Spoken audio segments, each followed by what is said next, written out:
It's a movie that's currently sweeping all across America. It's a movie called Jesus Revolution, which is based off of a revival that happened in Southern California. And I'm thrilled to be able to talk to one of the stars of that film, Jonathan Roumie. Hi, Jonathan. Hi, Michael. How are you?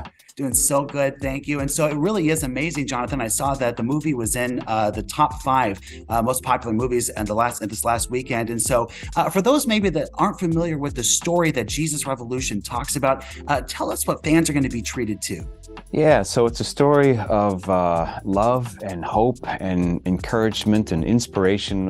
This hippie street preacher named Lonnie Frisbee, who I play, meets up with this conservative church pastor named Chuck Smith, played by the legendary Kelsey Grammer. And they say when the two of them met in person in real life, it was like nitro met glycerin.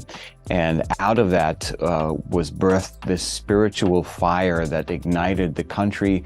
The generation of hippies were directed towards God in a way that they hadn't really been seeking Him before.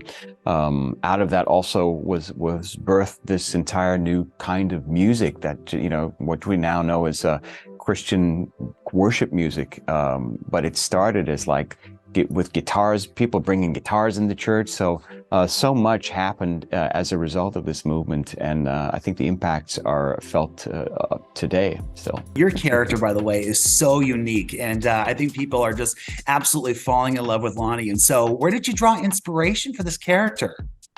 Reading about him, getting to know people who knew him personally, like Pastor Greg Laurie knew him personally and was really mentored by him for a time.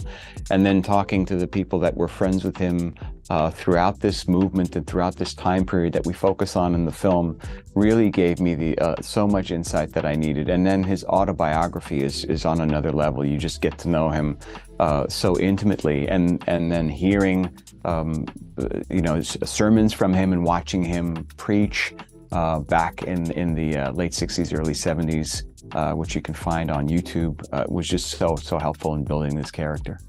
Jonathan, I'm sure people are recognizing you also from The Chosen, and you've really been able to play these amazing faith characters. And so you are a person of faith. And so how is playing these major roles, from Jesus to this individual that made such an impact in so many people's lives, how has that impacted your faith? It's for sure deepened my walk in my faith life. It's made me want to get closer to God and want to seek to be more like Him in my own life, and that can be a very difficult thing to do, but it's not impossible. We have the example set out for us, and when you really start following Christ with all your heart, your life just gets better. And the troubles and the trials, they don't disappear, but now you have a way to shoulder them. You've got help. You've got a way to kind of move through the storms in your life and get through them with grace and gratitude. Well, the film released last weekend, and it is playing, folks, all over the Ozarks. So we're going to put some links on which theaters are playing Jesus Revolution, so you can be sure to join in on the fun and see the film. We're going to put all those links for you at ky3.com/theplace. Jonathan, thank you so much. Thank you, sir. God bless.